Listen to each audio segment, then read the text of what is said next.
తర్వాత ఈ సృష్టిలో దేవాతి దేవుడు చేసినటువంటిది అద్భుతమైనటువంటి ఈ సృష్టి మనకి అనుగ్రహించాడు. దేవుడు ఉచితంగా ఇచ్చాడు. ఎన్ని రోజులు చేశాడు సృష్టి అంటే వారానికి 7 రోజులు. వారానికి ఎన్ని రోజులని? 7 రోజులు. మీ క్యాలెండర్లో ఉన్నాయి. ప్రతి వారి క్యాలెండర్లో కూడా ఉంటుంది వారానికి 7 రోజులని. ఈ ప్రారంభములో సృష్టి అనేది ఆదివారమున ప్రారంభించిన దేవుడు మొట్టమొదట ఆయన చేసింది ఏంటంటే, దేవాతి దేవుడు ఆ ఆదికాండం 1వ అధ్యాయంలో మనం చదువుకున్నట్లయితే, ఆది యందు దేవుడు భూమి ఆకాశములను సృష్టించెను. దేవుళ్ళు అన్నారా, దేవుడు అన్నారా? తెలుసుకోవాలి. ఇంకెంతకాలం మనం తెలుసుకోవాలి. అసలు ఎవరిది భూమి? ఎవరిది? ఆకాశం ఎవరిది? వెలుగు మనకన్నీ కూడా కలుగు చేసింది అసలు ఎవరు అనేది ముందు పట్టుకోవాలి. ఆయన కనుక మీకు దొరికాడు అనుకోండి, మీ జీవితం ధన్యమైపోతుంది. మనం ఏదైనా ఒక ప్రాంతానికి వెళ్ళాలంటే ఆ ప్రాంతం మనకు తెలిసి ఉండాలి. ఇప్పుడు మన వాళ్ళందరూ కూడా అమెరికా వెళ్తున్నారంటే దానికి వీసా కావాలి, పాస్పోర్ట్ కావాలి, అక్కడ మనకు అన్ని వసతులు కావాలి. ఏమీ లేకుండా నేను పాస్పోర్ట్ ఉంది నా దగ్గర, ప్రపంచం అంతా చుట్టేస్తానంటే దానికి కొన్ని కోట్ల రూపాయలు ఖర్చు అవుతుంది. కనుక మనం ఏ ప్రాంతానికి వెళ్ళాలనుకున్నామో, ఏ దేశానికి వెళ్ళాలనుకున్నామో ఆ దేశానికి మనకి ముందు దిక్చూసి తెలిసి ఉండాలి. అంటే ఆధారం మనకు తెలిసి ఉండాలి. అలా తెలిసి ఉంటే మనం ఏ ప్రాంతానికైనా వెళ్ళి రావటానికి అవకాశం ఉంటుంది. అట్లాగే ఈ సృష్టి అసలు ఎవరు చేశారు? దీనికి అనుబంధాలమైనటువంటిది ఎవరు? అసలు ఎవరు చేస్తే ఏ విధంగా ఉంటుంది అనేటువంటిది మనము ఈ పరిశుద్ధ గ్రంథమైన బైబిల్లో ఉంటుంది. 200 దేశాల్లో ఇదే బైబిల్ ఉంటుంది. 200 దేశాలు, ప్రపంచంలో 200 దేశాలు. నువ్వు ఎక్కడికి వెళ్ళినా ఇదే బైబిల్లో ఇదే ఆధారాలు ఉంటాయి. ఈ బైబిల్ అనేది ఏంటంటే ఓపెన్ బైబిల్ గ్రంథం. దీన్ని రెండవదంటే రహస్య గ్రంథము కాదు. రహస్య గ్రంథము కాదు, దాచిపెట్టుకునే గ్రంథము కాదు, లేకపోతే ఎవరికి చూపించకుండా ఉండే గ్రంథము కాదు. ఈ బైబిల్ గ్రంథము దరిదాపుగా 40 మంది ప్రవక్తలు రాశారు. దీన్ని 40 మంది ప్రవక్తలు ఎక్కడెక్కడున్నారు? పక్కనే అందరూ ఇలాగ మనకలాగా కూర్చుని రాయలా. ఒకరు తూర్పులు ఉంటే, ఒకరు పడమర, ఒకరు ఉత్తరం, ఒకరు దక్షిణాలు ఉంటే పరిశుద్ధాత్మ దేవుడు అందరికీ దైవ దర్శనము ఇవ్వటం వలన ఆ జీవ గ్రంథము ఈ సృష్టి యొక్క రహస్యం ఏంటో, దీని గుణగణాలు ఏంటో, అసలు ఏం జరుగుతుంది, మనము పుట్టాము, తర్వాత పెరిగాము, తర్వాత మన జీవితంలో ఒక కుటుంబ వ్యవస్థ వచ్చింది, తర్వాత వృద్ధాప్యం అయిపోయిన తర్వాత చనిపోతాము, ఎక్కడికి వెళ్ళిపోతాము అనేది అన్నీ కూడా దీంట్లో స్పష్టంగా రాసి ఉంచాడు దేవుడు. కనుక ఈ దేవునికి ఉన్న గుణ లక్షణాలు మనం తెలుసుకోవాలంటే దేవుడు చెప్పిన మాట మనం వినాలి, కానీ మనం చెప్పిన మాట దేవుడు వినకూడదు. నీవైనా నేనైనా ఎవరు చెప్పిన మాట వినాలి? దేవుడు మన మాట వినాలా, మనం దేవుని మాట వినాలా? ప్రపంచంలో ఎవరైనా సరే దేవుడి మాట వినాలి. ఎందుకు దేవుడి మాట వినాలంటే ఆకాశ విశాలమునకు ఎవడు కొలలేడు. అంతటి విశాలమైన ఆకాశమును దేవుడు చేశాడు. ఈ భూమిని కూడా మనకి కలుగు చేశాడు. నిజంగా ఈ భూభాగం చెప్పాలంటే ఈ మానవులు జీవిస్తున్నారు, సకల కోటి జీవరాశులు జీవిస్తున్నాయి, మృగాలు జీవిస్తున్నాయి, నదులు జీవిస్తున్నాయి, సముద్రాలు, అడవులు, ఇవన్నీ కూడా మరి ప్రయాణము మనతో పాటు ఉంటూ ఉన్నాయి. కానీ వీటన్నిటికంటే దేవాతి దేవుడు మనుషులను, మానవ జన్మ చాలా విలువైనది. వీటి మీద అధికారంగా చేయటానికే దేవుడు మనలను కలుగు చేశాడు. ఈ 1వ అధ్యాయంలో రాయబడినటువంటి మాట ఏంటంటే, ఆది యందు దేవుడు అనేవాడు ఆయన మనకి ఇక్కడ ప్రత్యక్షమవుతున్నాడు. పరిశుద్ధ గ్రంథమైన బైబిల్లో ఆది యందు, మీ బైబిల్లో కూడా అదే ఉంటుంది. ఆది యందు దేవుడు భూమిని ఆకాశములను సృజించెను. ఇంకెవరైనా సహాయం ఉందంటారా? ఇప్పుడు మనకు మిమ్మల్ని ప్రశ్న అడుగుతాను, ఇంకెవరైనా సహాయం చేశారు ఆయనకి? దేవుళ్ళు అంటే చాలా మంది ఉన్నట్టు అర్థం. ఇక్కడ ఏకవచనమే. దేవుడు ఒక్కడే, ఇంటి యజమానుడు ఒక్కడే, తండ్రి ఒక్కడే. కుమారులు పుట్టవచ్చు, కుమార్తెలు పుట్టవచ్చు, కానీ తండ్రి ఒక్కడే. అట్లాగే దేవుడు సర్వ సృష్టికి ఒక్కడే. అన్ని గ్రంథాలు కూడా చెప్పేది కూడా అదే, దేవుడు ఒక్కడే. ఆ ఒక్కడైన దేవుడు ఎవరు, ఆయనకున్న గుణ లక్షణాలు అనేది మనం చదువుకుంటా వెళుతూ ఉంటే, మొదటి రోజు ఆయన చేసినటువంటిది ఏంటంటే భూమిని ఆకాశములను కలుగు చేశాడు. అంటే ఈ భూమిని మన కోసమే ఇచ్చాడు. ఆకాశము మనకి గొడుగులాగా ఉంచాడు. ఈ భూమి మీద సంచారము చేయటానికి భూమిని పటిష్టము చేశాడు. మనం వెళ్ళిన ప్రతి ప్రయాణములో అడుసు లేకపోతే బురద ఉందనుకోండి, మనం దిగిపోతాం లోపలికి. అందుకని భూమిని పటిష్టం చేశాడు. ఆకాశములోనేమో దేవుడు నీరు ఉంచాడు, చల్లదనం ఉంచాడు. అలాగే భూమి మీద మనకు కావలసినవన్నీ మానవ కోటి ప్రాణులన్నీ బ్రతకడానికి అన్ని భూమి మీద ఉంచాడు. తర్వాత భూగర్భంలో కూడా దేవుడు నీరు ఉంచాడు. ఎందుకు చెప్పనా? మన మీద అమితమైన ప్రేమ. ఆయనకి ఒక స్వర్గలోకం ఉంది, పరలోకం ఉంది. ఆ పరలోకములోనే ఆయన ప్రశాంతంగా ఉండాల్సిన వ్యక్తి కాదు. నేను ఈ సృష్టిని చేసి నా స్వరూపమందు నా పోలిక చొప్పున నరులను చేద్దామని చెప్పి అనుకున్నాడు గనకనే వీటన్నిటిని చేసిన తర్వాత నరులమైన మనలను భూమి మీద కలుగు చేశాడు. అర్థమైందా? మొదటి రోజు ఆయన చేసింది ఏంటంటే భూమిని ఆకాశమును చేశాను. రెండవ రోజు ఏం చేశాడంటే ఆయన చేసినటువంటి అద్భుత కార్యము, ఒక గొప్ప విశాలమైన ఆకాశము, అది చూడటానికి ఎంతో ఆహ్లాదకరంగా ఉంటుంది. మహాకాశములను దేవుడు కలుగు చేసి, ఆకాశములు నిజంగా పగలంతా ఎండలో ఉంటే రాత్రిపూట చల్లదనం ఇవ్వటానికి ఆకాశము మనకి గొడుగుగా ఉంచాడు. ఇలా ప్రభువునందు ప్రియమైన బిడ్డలారా, మనము సృష్టి యొక్క రహస్యమును తెలుసుకోవాలి. ఎవరు దీనిని ప్రారంభించి చేశారు అనేది మనం తెలుసుకోకపోతే ఎవరో చేశారు అనుకున్నామే కానీ ఇంతవరకు మనకు తెలియనటువంటి విషయాలు చాలా ఉన్నాయి. మూడవ రోజు ఆయన చేసింది ఏంటంటే మొక్కలు, గడ్డి, చెట్లు, ఫలవృక్షములు చేశాడు. మూడవ రోజు ఏం చేశాడండి? మొక్కలు, గడ్డి, ఫలవృక్షములు చేశాడు. అవన్నీ కూడా వాటిని భూమి నుంచి మొలిపించాడు. ఇప్పుడు వేసవి కాలం వచ్చిందంటే మామిడికాయలు మనం పెట్టకపోయినా వాటి కాలమును బట్టి ఆ కాలములో అవి ఫలాలు వచ్చినట్లుగా, భూమి మీద ఏ ఫలమైనా ఏ కాలమును బట్టి ఆ కాలముగా ఎదిగినట్లుగా, ఫలించినట్లుగా, ఫలభరితంగా వచ్చినట్లుగా దేవుడు చేశాడు. అవన్నీ కూడా మన దగ్గరకు వచ్చినప్పుడు మనం డబ్బులు పెట్టి వాటిని కొనుక్కుని తినడానికి అవకాశం కలుగుతుంది. మూడవ రోజు ఈ భూమి మీద ఈ మొక్కలు, చెట్లు, వీటన్నిటిని మనకి ప్రశాంతమైనటువంటి నీడని ఇవ్వటానికి, ఆరోగ్యం ఇవ్వటానికి, ఏ ఫలము తిన్నా మధురముగా ఉండేటట్లుగా దేవుడు చేశాడు. ఏ ఫలానికి ఇవ్వాల్సిన టేస్ట్ ఆ ఫలమునకి ఇచ్చాడు. దానిమ్మ పండు దానిమ్మది, యాపిల్ పండు యాపిల్ది, అలాగే జామ పండుది, మామిడి పండు మామిడి. ఇట్లా కాలానుగుణంగా ఎవరి కోసం చేశాడు అనంటే తన బిడ్డలమైన మీకోసం, నా కోసం, మనందరి కోసం, ప్రపంచంలో ఉన్న ప్రతి జాతి కోసం ఆయన చేశాడు. హల్లెలూయా. నాలుగవ రోజు ఏం చేశాడంటే సూర్య చంద్రగోళములను చేశాడు. అర్థమవుతుందన్నమాట. నాలుగవ రోజు ఏం చేశాడు ఆయన? సూర్యుడునను చంద్రులను కలుగు చేశాడు. సూర్యుడు అంటే ఏంటి? పగటి కాల సమయంలో మనకి వెలుగివ్వటానికి, పగటి కాల సమయంలో మనకి వెలుగుతో పాటు ప్రతి ఒక్క మొక్క, మనిషి ఏమంటే 366 రోజులు రోజు వర్షం వచ్చింది అనుకోండి, మనిషి ఇంకా చలికి తట్టుకోలేడు. మనిషి ఆటోమేటిక్గా శరీరం అంతా కూడా ఏమైపోద్దంటే బలహీనం అయిపోతుంది. అలాగే వర్షంలో నానిపోయి చనిపోతాడు. అందుకని దేవుడు ఏం చేశాడంటే ఉదయకాల సమయంలో సూర్యుని కలుగు చేశాడు. పగటిని ఏలుబడి చేయటానికి సూర్యుడిని కలుగు చేశాడు. సూర్యుడు దేవుడు కాదు, సూర్యుడు మాత్రం దేవుడు కాదు. పొద్దున్నే లేచి మనకు సూర్యుడికి నమస్కారం చేస్తాం, కానీ సూర్యుడిని చేసిన వ్యక్తికి నమస్కారం చేయాలి. హల్లెలూయా. సూర్యుడిని మీరు నమస్కారం చేస్తారు, నమస్కారం చేసిన తర్వాత ఆటోమేటిక్గా మీ తల మీదగా వెళ్ళిపోతాడు. మీరు కూడా వెళ్ళిపోతారా? ఏమంటే మీరు కూడా వెళ్ళిపోతారా? పొద్దున్నే సూర్యుడు తూర్పులు ఉదయిస్తాడు. అలా ఉదయించినప్పుడు ఆయనకు నమస్కారం చేస్తాం. అంటే ఎందుకు నేను ఆ మాట చెప్తున్నానంటే అది కలుగు చేసిన దేవుణ్ణి మనం ఆరాధించాలి. అర్థమైందండి? ఆ వెలుగు ఇవ్వటానికి జ్యోతిని పెట్టాడు దేవుడు. పగటిని ఏలుటానికి పెద్ద జ్యోతిని పెట్టాడు. అంటే పెద్ద జ్యోతి అంటే సూర్యుడు అలాగ ఉదయం వచ్చి మనకి సాయంత్రానికి కనుక వెళ్ళిపోతూ ఉంటాడు.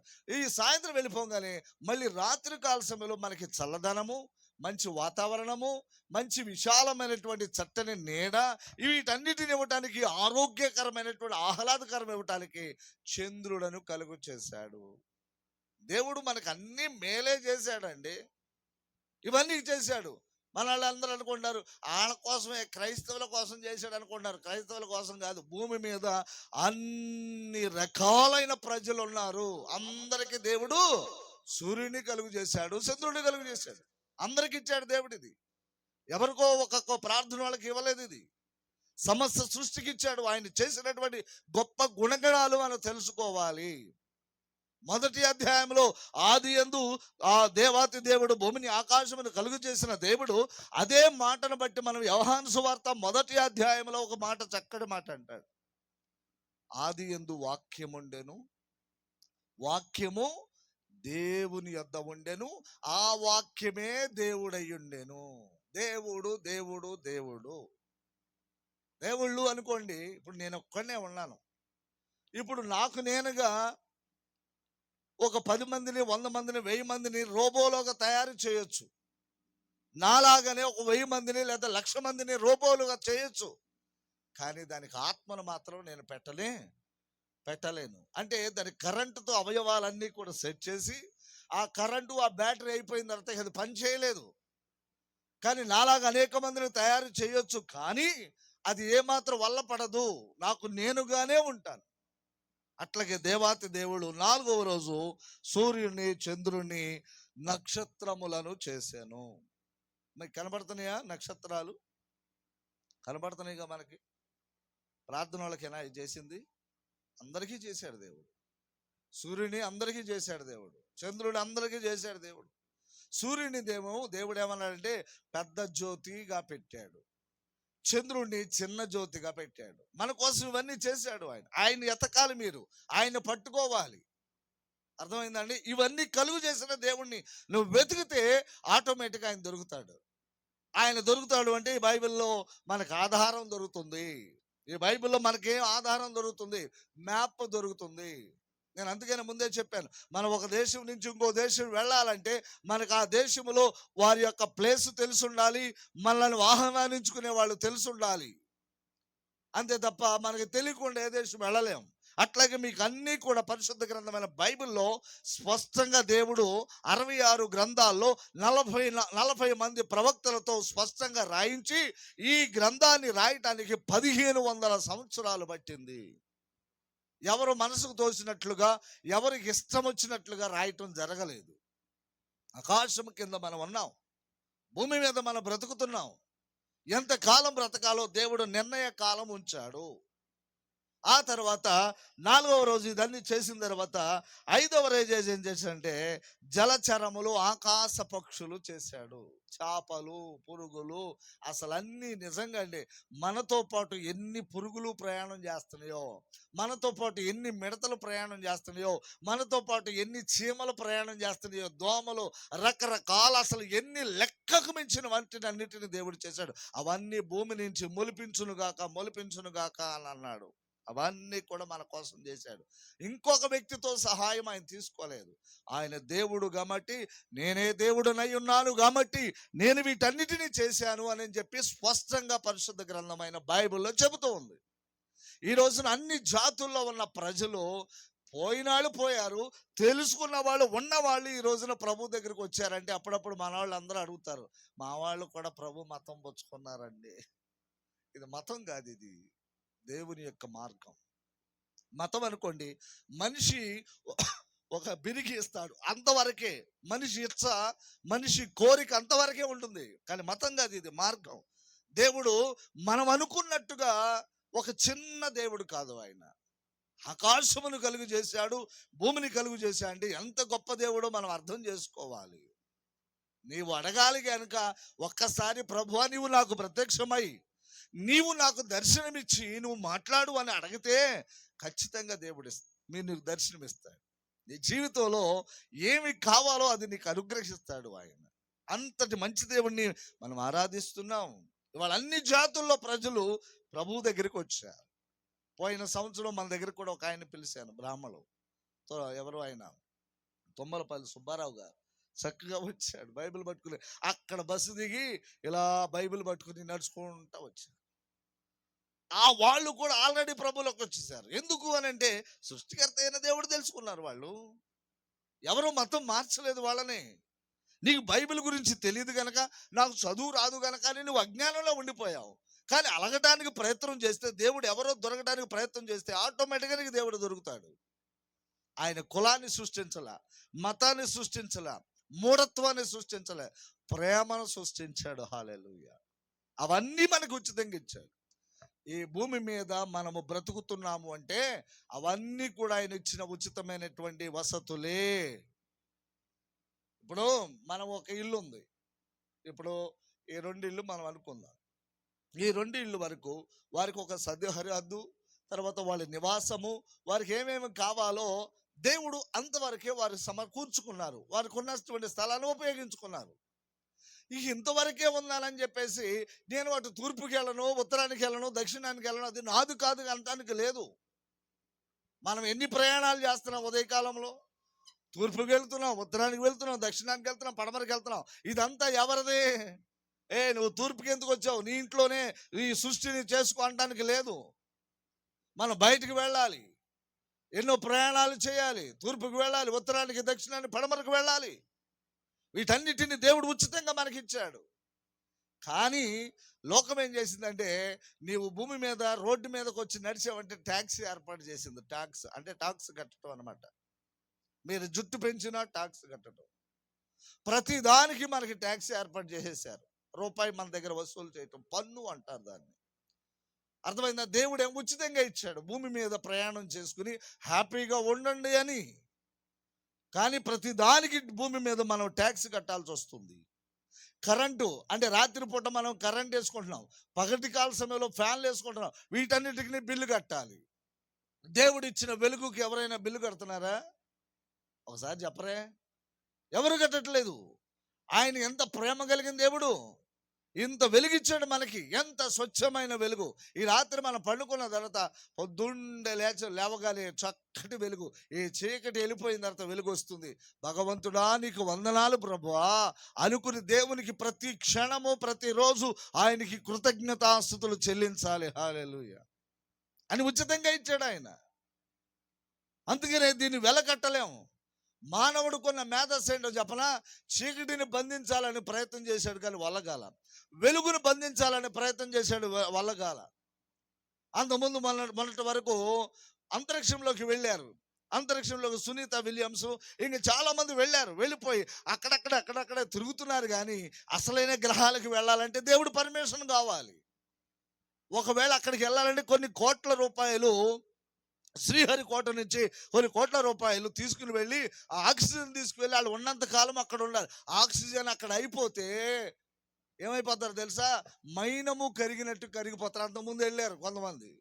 అక్కడ వెళ్ళిపోయిన తర్వాత ఆక్సిజన్ వద్దు, మాకేమొద్దు అని చెప్పేసి అనుకున్నారో ఏంటో తెలియదు. కానీ పక్క ఎప్పుడైతే అయిపోయిందో అక్కడ మన క్యారీ బ్యాగ్ని పొయ్యిలో వేయంగానే మళ్ళీ అది కనపడకుండా మైనములే కరిగిపోతారు. అట్లాగే అక్కడికి వెళ్ళి ఆక్సిజన్ లేక అక్కడ కొంతమంది వచ్చేస్తే కొంతమంది భయపడిపోయి వచ్చేసారు. వచ్చేసిన తర్వాత మనం చూసాం వాళ్ళను కూడా. దేవుడు అద్భుతమైనటువంటి కార్యం ఏంటంటే ఇవన్నీ ఉచితంగా ఇచ్చాడు. జలచరములు, చేపలు, భూమి మీద మానవుడికి ఇవన్నీ కావాలి, ఇవన్నీ అవసరత కలిగి ఉన్నాయి. వాటి ఉత్పత్తి ప్రకారంగా దేవుడు వాటిని కలుగు చేశాడు. సముద్రాలు కలుగు చేశాడు.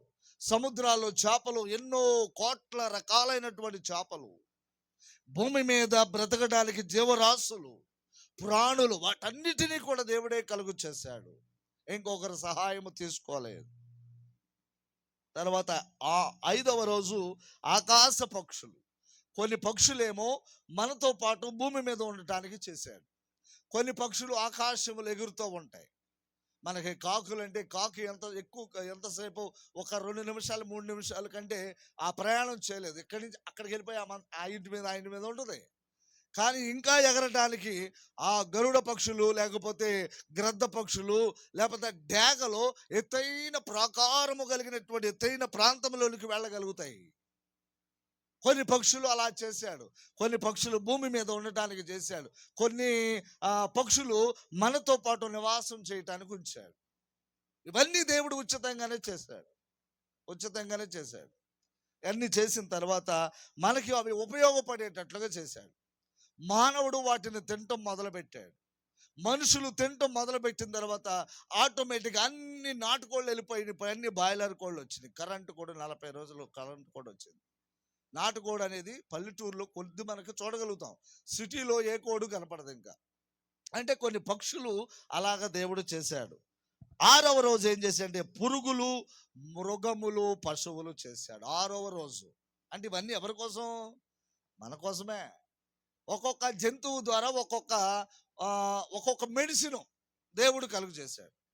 ఇప్పుడు గేదె చర్మం నుంచి చెప్పులు, మేక చర్మం నుంచి, గొర్రె చర్మం నుంచి డప్పులు. అర్థమైందా? ఆ గేదె చర్మం నుంచి ఏమో చెప్పులు, మేక గొర్రె చర్మం నుంచి డప్పులు, ఇలాగ కొన్ని వస్తువులు. అలాగే పాము చర్మం నుంచి కొన్ని బ్యాగులు, మీ పర్సులు. అమ్మో, పామును పెట్టుకున్నామంటే ఇక తప్పదు అది. అర్థమైందండి? ఇవన్నీ మనం వాడుకునే నిత్యావసర వస్తువులు కప్పల ద్వారా వాటి శరీరము కూడా ఉపయోగపడుతూ వచ్చింది. వీటన్నిటిని దేవుడు ఉపయోగం చేశాడు మన కోసమే. కానీ మనం ఆంధ్రదేశంలో ఒక స్వచ్ఛమైనటువంటి లైఫ్ ఏంటో చెప్పనా? ఒక పూట తింటే ఇంక రెండో పూట కూర లేకపోతే దాన్ని ముట్టుకోం. కానీ కప్పలు తినేటువంటి ప్రబుద్ధులు ఉన్నారు, పాములు తినే ప్రబుద్ధులు ఉన్నారు, చీమలు తినే ప్రబుద్ధులు ఉన్నారు, తేళ్లు తినే ప్రబుద్ధులు ఉన్నారు, కాల్జేర్లు తినే ప్రబుద్ధులు ఉన్నారు. అబ్బాబ్బా చెప్పలేమండి, ఇంకా గొంగళ పురుగులు కూడా తినేస్తారండి. కానీ వారి యొక్క విధానం అంతే. కుక్కలను కూడా తినేస్తారు. ఇంకా నయం మనకు అలవాట్లేదు కాబట్టి సరిపోతుంది. రోజు ఎక్కడ పెడితే అక్కడ ఉన్నాయి కుక్కలు. మనకు అలవాటు అయితే రోజు అవి కూడా ఉండవు ఇంకా. ఎందుకంటే తినేసే వాళ్ళు ఎక్కువైపోయారు, అన్నిటిని తినేస్తున్నారు. కరువు కాలంలో అన్ని తినేస్తున్నారు. అంతేకాకుండా మనుషులను కూడా తినేశారు ఒకప్పుడు. మనుషులు కూడా ఈ మధ్య ఎక్కడ హైదరాబాద్ ఎక్కడెక్కడ చూసినా, ఏ హోటల్లో చూసినా ఎవరి శరీరం పడుతుందో, ఏ మాంసం దొరుకుతుందో జనాలకు అర్థం లేకుండా తినేస్తున్నారంట. తినేవాళ్ళు ఎక్కువయ్యారు. అర్థమైందా? మృగములు అంటే పులులు, సింహాలు, తోడేళ్ళు, ఇవన్నీ కూడా అడవిలో ఉండటానికి వాటికి స్వచ్ఛమైన ప్లేస్ ఏర్పాటు చేశారు. మృగములు, పుల్లు, సింహాలు వాటిని చేశాడు. తర్వాత పశువులు, మన ఇళ్లలో ఉండటానికి కొన్ని పశువులు, ఒంటెలు. అలాగే సాధారణంగా మనం పెంచుకునేది ఏంటి? గేదెలు, ఆవులు, గొర్రెలు, మేకలు, ఇంకా ఇతరత్ర ఏమైనా చేసుకుంటే గాడిదలు, తర్వాత ఇంకా మనం పెట్టుకుంటే ఏదైనా జంతువులు పెట్టుకుంటాం మనం. కానీ రాను రాను కూడా అవి కూడా తినటం ప్రారంభించేటప్పటికి అవి కూడా అంతరించిపోతూ వస్తూ వచ్చాయి. ఒకప్పుడు ప్రతి ఇంట్లో ఒక 10 గేదెలు ఉండేవి. ప్రతి ఇంట్లో ఉండేది. ప్రతి ఇంట్లో చక్కటి వెన్న ఉండేది, మజ్జిగ ఉండేది, పెరుగు ఉండేది. ఆరోగ్యకరంగా చేసుకునేవాళ్ళు, పని చేసుకునేవాళ్ళు. అంతా కూడా పొద్దున్నుంచి లేచిన తర్వాత ఇంటిల్లపాది కష్టపడి చేసుకునేవాళ్ళు. కానీ ఈ రోజున అవన్నీ కూడా మనుషులు తినటం వలన ప్రారంభం అయిపోయి రాను రాను రాను రాను రాను రాను అవి కూడా అంతరించిపోయినాయి. మీకు ఇంకో మాట చెప్పనా? ఒకప్పుడు మనకి వ్యవసాయం ఉండేది. కోట్ల విలువైనటువంటి భూములు ఉండేవి. ఆ భూములన్నీ కూడా చెరువులు తవ్వేసి చేపల కోసం ఉంచారు. ఆ చేపలు ఎప్పుడైతే చెరువులు తవ్వారో చాలా పశువులు అటు కటింగ్ వెళ్ళిపోయింది. మీకు చాలా మంది తెలియదు ఈ విషయం. రాత్రి చెరువులు వేసేసేటప్పటికి తినేసి ఇంతంతలావు, బొచ్చు ఇంతంతలావు, ఏది శీలవతి ఇంతంతలావు అని ఎందుకు తయారు చేసుకున్నారంటే అలా కటింగ్ వెళ్ళిపోయింది. పశువులు లేవు ఇప్పుడు.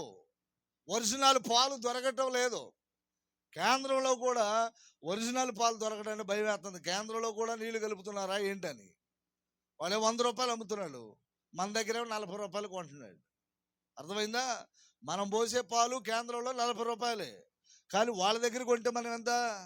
100 రూపాయలు ఇవ్వాలి.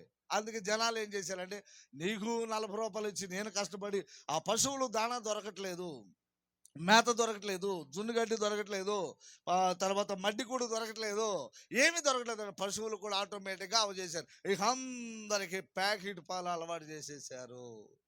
ఆ ప్యాకెట్ పాలు ఎప్పుడైతే అలవాటు చేశారో అది తాగి తొందరగా ముసలాళ్ళు అయిపోతాం అలవాటు చేసుకున్నాం.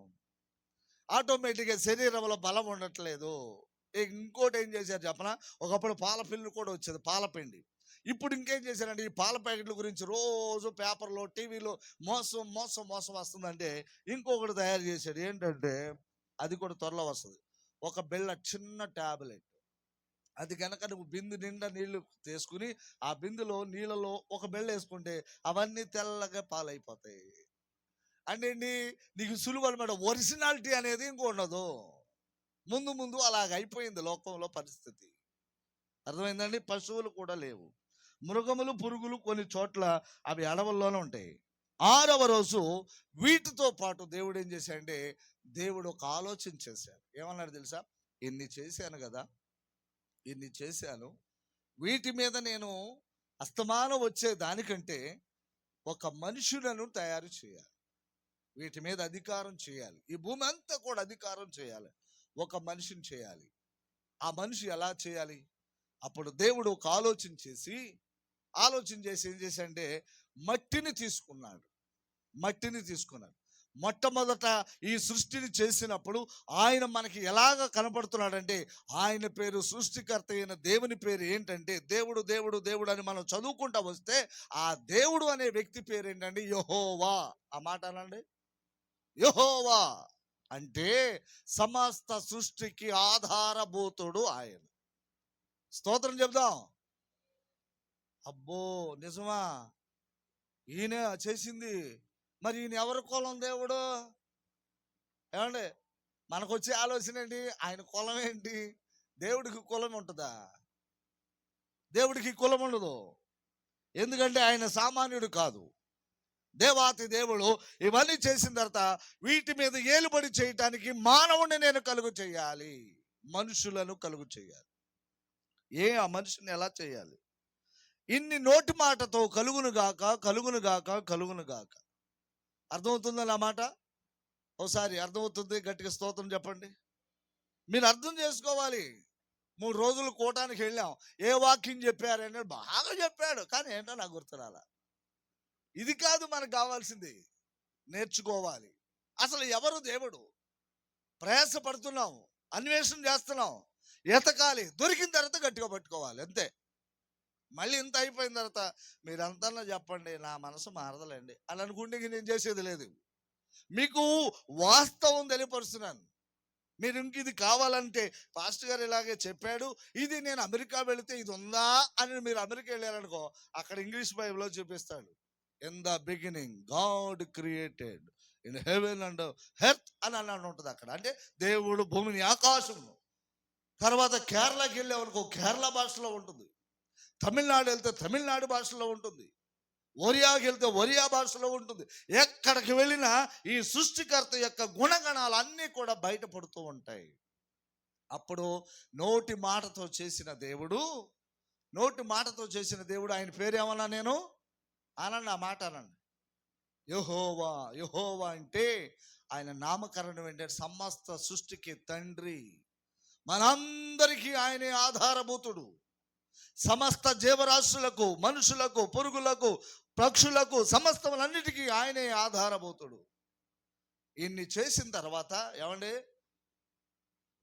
ఇప్పుడు మనం గృహం కట్టుకుంటాం. గృహం కట్టుకున్న తర్వాత అన్ని వస్తువులు దాంట్లో సమకూర్చుకుంటాం. సమకూర్చుకున్న తర్వాత మనకేం చేస్తారంటే, మన పితరులు పెద్దవాళ్ళు ఏం చేస్తారంటే పెళ్లి చేస్తారు. ఎందుకని? వచ్చే కోడలో లేకపోతే కొడుకో ఆ గృహములో ఉండాలని. అట్లాగే దేవుడు వీటన్నిటిని చేసిన తర్వాత నోటి మాటతో చేసిన దేవుడు ఇప్పుడు చేతి పని చేస్తున్నాడు. ఏమిటా చేతి పని? అప్పుడు నరులను కలుగు చేయాలి, మనిషిని కలుగు చేయాలి. ఆ మనిషిని ఎలా చేయాలి? అప్పుడు దేవుడు ఒక క్రియారూపం చేశాడు. మట్టిని తీసుకున్నాడు. ఏం తీసుకున్నాడు మనిషిని చేయటానికి? చెప్పాలి మీరు. మట్టిని తీసుకున్నాడు. ఆ మట్టిని భూమి మీద వచ్చినటువంటి ఆవిరితో తడిపిన తర్వాత దాన్ని సచేవకంగా ముద్దగా తయారు చేసి, ఆ ముద్దని చాలా నీట్గా ప్రిపేర్ చేసి, తన స్వరూపము ఎలా ఉంటుందో, తన పోలిక ఎలా ఉంటుందో, దేవుడు ఎలా ఉన్నాడో అలాగా మట్టికి తయారు చేసి, ఆ మట్టిని బొమ్మగా తయారు చేసి, ఆ బొమ్మలో నుంచి ఆయన ఆత్మను, లేకపోతే ఆయన వాయువును, లేకపోతే ఆయన ప్రాణమును ఆ మట్టి మనిషిలోకి ఊదాడు. మీరు అనుకోవచ్చు, భూమి మీద 3 రకాల మనుషులు ఉన్నారు. ఎర్ర మనుషులు ఉన్నారు, నల్ల మనుషులు ఉన్నారు, తెల్ల మనుషులు ఉన్నారు. అంతేనా? ఉండరా? మీరందరూ తెల్లగా కనపడుతున్నారు నాకు. నల్ల మనుషులను చేశారు, తెల్ల మనుషులు ఉన్నారు, ఎర్ర మనుషులు ఉన్నారు. అంటే వాటి వాటి విధానాలను బట్టి చేశాడు. ఉదయాన్నే మనం లేచినప్పుడు అద్దం చూసుకుంటాం. నీ ఫేసు తెల్లారిపటికి అద్దంలో చూసిన తర్వాత నీ ఫేస్ దాంట్లో కనపడలేదు అనుకో, నీకు భయం వేస్తుంది. నువ్వు పొద్దున్నే అద్దంలో చూసినప్పుడు నీ ఫేసు అద్దంలో కనపడలేదు అనుకోండి, ఇది ఎవరి ఫేసు అని నువ్వు భయపడతావు. కానీ నీ అద్దంలో నీ ఫేసే కనపడినప్పుడు ఓకే, నాకు బాగానే ఉన్నాను, నేను చక్కగా ఉన్నాను అనుకుంటావు. అట్లాగే దేవుడు తన పోలిక చొప్పున మట్టిలో నుంచి మనిషిని చేశాడు. మట్టిలో నుంచి మనిషిని చేసి ఆ మనిషికి మహిమను దేవుడు చేశాడు. చాలామంది ఈ రోజున రోబోలు చేస్తున్నారు. రోబోలు రాబోయే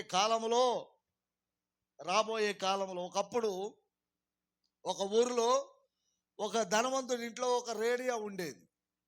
ఆ రేడియో దగ్గరికి వెళ్ళి వార్తలు వినేవాళ్ళు. తర్వాత రాను రాను రాను రాను అందరిలో రేడియో వచ్చింది. ఆ తర్వాత ఒక బ్లాక్ అండ్ వైట్ టీవీ వచ్చింది. కొంతమంది వెళ్ళి ఆ బ్లాక్ అండ్ వైట్ టీవీ దగ్గర కూర్చునేవాళ్ళు. రాను రాను ప్రతి ఇంట్లోకి టీవీ వచ్చేసింది. తర్వాత ఎవరో జమీందారు గారింట్లో ఒక ఫోన్ ఉండేది. ఆ ఫోను రింగ్ అవుతూ ఉంటే అక్కడికి వెళ్ళి వినేవాళ్ళు. రాను రాను అందరికీ ఇప్పుడు ఏమొచ్చేసింది, సెల్ ఫోన్ వచ్చేసింది. అట్లాగే రాను రాను రాను రాను రోబోలు కూడా ఇళ్లలోకి వచ్చేస్తాయి. కొనుక్కుంటారు రోబోలు. ఎందుకని? మన దగ్గర ఓపిక లేదు. ఇక పొద్దున్నే వచ్చి రోబో అన్నీ చేసి నీ పరిచర్య చేసి నీకు కావాల్సినవన్నీ తయారు చేస్తాయి. ఎన్ని చేసినా నువ్వు దానికి కరెంటు పెట్టాలి, ఛార్జింగ్ పెట్టాలి. నువ్వు పొద్దున్నే లేచిన తర్వాత ఛార్జింగ్ పెట్టిన తర్వాత ఇన్ని పాయింట్లు ఇస్తాడు. ఇన్ని పాయింట్లు ఇచ్చిన తర్వాత ఛార్జింగ్ అయిపోయిన తర్వాత రోబో ఇప్పుడు అన్నం వడ్డించు, లేకపోతే వంట చేయి, అది ఒక గేదెల దగ్గర పని చేయి, ఆ పని చేయి, ఇది వచ్చి నా కాళ్ళు నొక్కు, లేకపోతే నా యొక్క తల నొక్కు అని చెప్పేసి అవన్నీ కూడా చేస్తుంది రోబో. కానీ దానికి ఆత్మను మాత్రము ఎవ్వరూ పెట్టలేరు. కానీ దేవుడు ఏం చేశాడు, ఈ మట్టి మనిషిలోనికి నాసికారంధ్రములోనికి జీవాత్మను ఊదాడు. ప్రాణము ఎలా పోతుందో తెలుసా మనిషికి? ముక్కంట పోతుంది. ఏమండి, ఇప్పుడు మనిషి చనిపోయినప్పుడు మీరందరూ కూడా అర్థం చేసుకుంటున్నారు అనుకుంటున్నాను నేను. తర్వాత మళ్ళీ ఇంక వచ్చే సంవత్సరం యేసు దేవుడు ఎవరండి నన్ను అడగొద్దు. ఒకసారి గట్టిగా చప్పలు కొట్టండి. ఎందుకు కొట్టారు? కొట్టమన్నారు కాబట్టి కొట్టారా? ఎందుకంటే కొంచెం ఓపికతో. ఎందుకంటే ఈ దోమలు ఇవన్నీ ఉండటం వల్ల కొంచెం మనకు మెలకు ఉంటుంది. లేకపోతే చల్లటి గాలి వచ్చిందనుకో, సంధ్య వేళ సాయంత్రకాల సమయంలో చల్లటి గాలి వచ్చినప్పుడు వారందరూ నిద్రపోయాను అని ఉంది బైబిల్లో. అర్థమైందమ్మా? ఇప్పుడు ఏం చెప్పాను నేను? దేవాతి దేవుడు మనిషిని తయారు చేయటానికి కావలసినవన్నీ ఉపకరణాలుగా తయారు చేసి నాసికా రంధ్రములు అంటే ముక్కులోనికి ఆ మట్టి మనిషిలోనికి దేవుడు ఏం చేశాడంటే జీవాత్మను ఊదాడు. మీరు అనొచ్చు, ఏంటి మా శరీరం మట్టి, మా శరీరం మట్టి అండి. మట్టే మరి. ఎవరిళ్లలో సంతూరు లేదు, ఎవరింట్లో మైసూరు శాండిల్ లేదు. ఎందుకు సబ్బులు వాడుతున్నావు? ఈ శరీరానికి ఏమంటుకుంటుంది పొద్దున్నేసి సాయంత్రం వరకు? మట్టే కదండి. అంటే మనకు రుజువు కావాలని చెప్తున్నాను నేను. ఇన్ని చెప్పేది ఏంటంటే రుజువు కోసమే. మీకోసం ఈ స్టేజ్ చేసి ఇంత రేపు చేసి లైటింగ్ పెట్టి ఇవన్నీ చేసి రుజువు కావాలి. అదే రుజువు లేకుండా దేవుడిని ఆరాధించలేము. మట్టి మనిషిని తయారు చేసిన మహాదేవుడు. మీరు మట్టి మనిషి అంటే మనం 1 రోజు 2 రోజులు 3 రోజులు అసలు స్నానం చేయకుండా ఉండండి, ఈ శరీరంలోనికి కనీసం ఒక చెంబుడో లోటాడో మట్టి బయటపడుతుంది. అబ్బా చీ అంటాం. ఎన్నిసార్లు ఈ మట్టి మనిషిలోనికి దేవుడు మహిమాత్మను పోతాడు. మనిషి చనిపోయినప్పుడు ఏమండి, మనిషి చనిపోయినప్పుడు ముక్కుల్లో దూది పెడతారా, చెవుల్లో పెడతారా? ఎక్కడ పెడతారు? మనిషి చనిపోయినప్పుడు ముక్కుల్లో దూది పెడతారా, చెవులో పెడతారా? ఏమిటో మేము ఇంతవరకు చనిపోయిన వాళ్ళు ఇంతవరకు చూడలేదంటారా?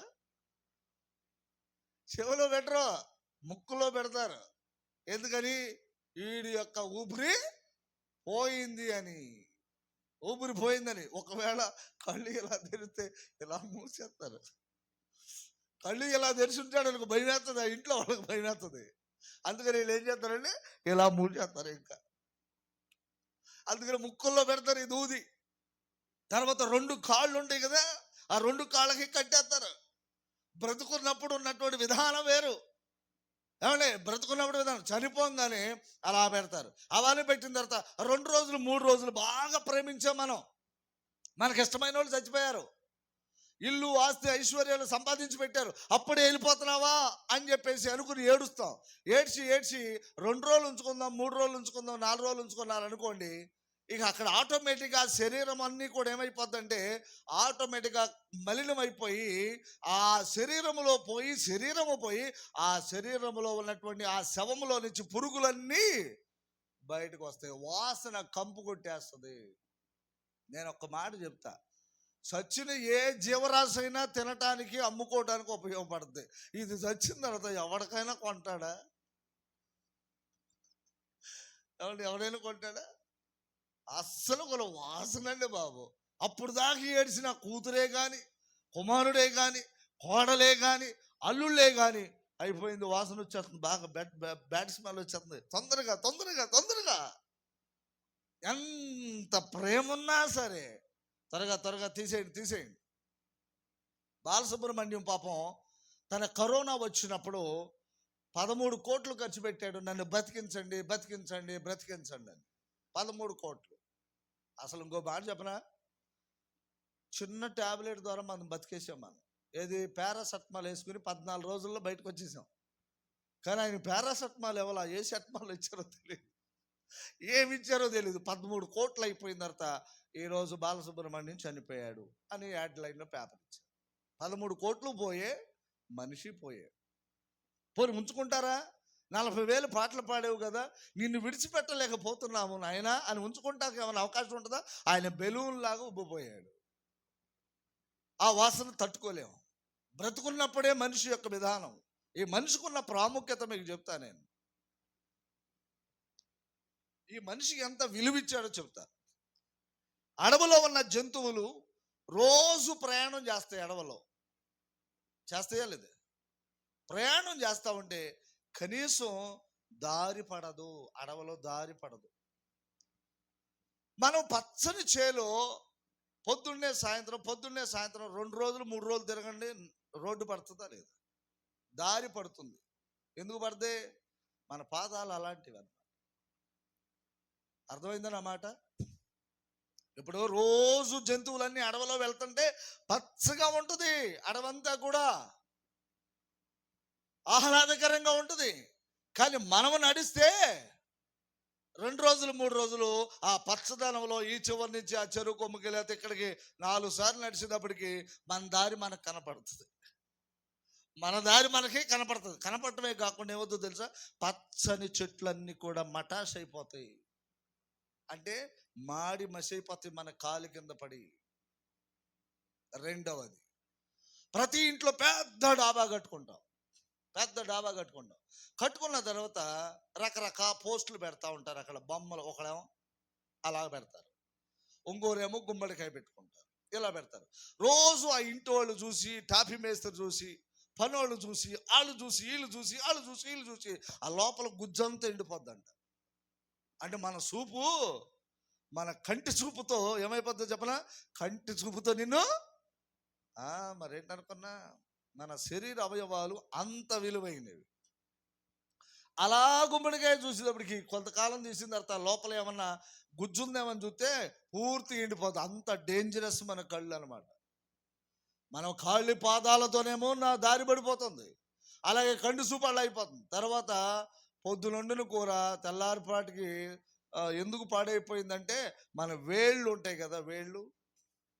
మీరు పచ్చడి పడతారు, రేపు వేసవకాలం అదేగా, మామిడి పచ్చళ్ళు పడతారుగా. మామిడికాయ పచ్చడి పట్టిన తర్వాత చాలా జాగ్రత్తగా పడతారు. పట్టిన తర్వాత టేబుల్ మీద మనం భోజనం చేసేటప్పుడు చక్కగా గిన్నెల్లో పెడతాం, లేదా జాడీలో పెడతాం, స్పూన్ పెడతాం. ఇంటిలో పెద్దవాళ్ళందరూ ఏమంటారు, మీరు స్పూన్తో వేసుకోండి కానీ ఏలుతో మాత్రము వేసుకోకూడదు. ఎందుకని? మన వేళ్ళు అలాంటిది, వేసిన తర్వాత తెల్లారిపటికి బూజు పట్టేది. అర్థమైందన్నమాట. అర్థమైతే సంతోషంగా అయ్యో అనుకుంటాం. ఏళ్ళు తగిలినా, కాలు తగిలినా, కంటి చూపు తగిలిన మటాష్ అయిపోద్ది సృష్టి. అలాంటి వ్యక్తులను దేవుడు కలుగు చేసి ఈ మానవ మనిషికి, మట్టి మనిషికి జీవాత్మను ఊదిన తర్వాత ఆ మనిషి లేచి కూర్చున్నాడు. అబ్బా ఎంత బాగున్నాడు! దేవుడు స్వరూపమందు దేవుడు పోలుకు చొప్పున చేస్తే దేవుడు ముచ్చటపడిపోయాడు. నా స్వరూపం నా పోలికను చొప్పున అని చెప్పి లేచిన తర్వాత ఇద్దరూ కలిసి ప్రయాణం చేస్తున్నారు. ఇక జంతువులు, పక్షులు, జీవరాశులు, మృగాలు రెండేసి చేయటం వల్ల వాటి ఉత్పత్తి, సంతాన ఉత్పత్తి అన్నీ మొదలవుతా ఉన్నాయి. భూమి అంతా కూడా నింపబడుతున్నాయి. అప్పుడు దేవుడు ఇంకోసారి ఆలోచించాడు. ఏం ఆలోచించాడంటే, ఆ చేసిన మొదట వ్యక్తి పేరేంటంటే ఆదాము. ఆ మాట అనండి. ఆదాము చేశాడు. మనందరికి మూల పురుషుడు ఎవరు? ఆదాం గారే. అక్కడి నుంచి వచ్చాం మనం. కోతి ద్వారా, లేకపోతే చింపాంజీ ద్వారా, లేకపోతే సృష్టిలోంచి అమాంతంగా పడిపోవటం రాలేదు. ఒక వ్యక్తి అనే వ్యక్తి ఉన్నాడు మనకి. ఆదాము ద్వారా వచ్చాడు. ఆ జనరేషన్ వచ్చింది. ఇప్పుడు మీకు ఒక నలుగురు కొడుకులు ఉన్నారండి. నలుగురు కొడుకులు, ఒక ఆయన తూర్పుకి వెళ్తాడు, ఒక ఆయన పడమరికి, ఒక ఆయన ఉత్తరాన్ని, నలుగురు దక్షిణానికి వెళ్తాడు. వారి పిల్లలు ఉంటారు. వాళ్ళ సంతానం, వాళ్ళ జనరేషన్, వాళ్ళ పిల్లల ఉత్పత్తి అలా ఉండిపోతుంది. అట్లాగే ఆదాము నుండి వచ్చినటువంటి జనరేషనే మనము. మనం సపరేట్ అవ్వలా. మనం ఇంకో దేవుడు వచ్చి లేదా ఇంకో దైవం వచ్చి మనల్ని చేయలేదు. మనకి బైబిల్లో చెప్పినటువంటి ఆధారం అది. 6వ రోజు మనుషులను దేవుడు నరుణ్ణి కలుగు చేసి దేవుడు ఎలా ఉంటాడో అలాగే చేశాడు. ఈ ఆదాముకి 4 చేతులు పెట్టినా, 4 తలకాయలు పెట్టినా, లేకపోతే వెనకాల తోక పెట్టినా, ఎన్ని పెట్టినా ఆ తల్లి గర్భములో నుంచి ఏ మనిషి కూడా బ్రతకలేడు. చాలా మంది ట్విన్స్ ఉంటారు. ఇద్దరు పెట్టినోళ్ళు, తలలు అంటుకుని పట్టినోళ్ళు, నడువులు అంటుకుని పుట్టినాళ్ళు, తర్వాత పొట్ట అంటుకుని పుట్టినోళ్ళు చాలా మందిని చూస్తాం మనం. వాళ్ళని సర్జరీ చేసి బ్రతికించాలంటే చనిపోయే పరిస్థితులు కూడా ఉంటాయి. కానీ దేవుడు ఈ ఆదాము ద్వారా సమస్త మనుషులను కలుగు చేసిన తర్వాత ఈయన ఒంటరి వాడిగా మిగిలిపోయాడు. ఎక్కడ మిగిలిపోయాడు? దేవుడు పరలోకమునకు వెళ్ళి వస్తున్నప్పుడు ఈయన ఒంటరి వాడిగా మిగిలిపోయిన తర్వాత అప్పుడు దేవుడు ఒక ఆలోచన చేశాడు. ఏం ఆలోచన చేశాడంటే, ఈయనకి పెళ్లి చేయాలి. ఈయనకి ఏం చేయాలి? పెళ్లి చేయాలి. పెళ్లి చేయాలంటే ఎవరు కావాలి? స్త్రీ కావాలి. అప్పుడు దేవుడు ఏం చేశాడు? ఆయనకు మళ్ళీ ఏం చేశాడు? ఇంకొక ఊరు నుంచి అమ్మాయిని తీసుకురాలా. ఆదాములో నుంచే ఒక స్త్రీని చేయటానికి పూనుకున్నాడు. ఆయన ఏం చేశాడు? ఆదాముకి గాఢ నిద్ర కలుగు చేసి ప్రక్కటెముకలోంచి ఒక ఆపరేషన్ చేశాడు.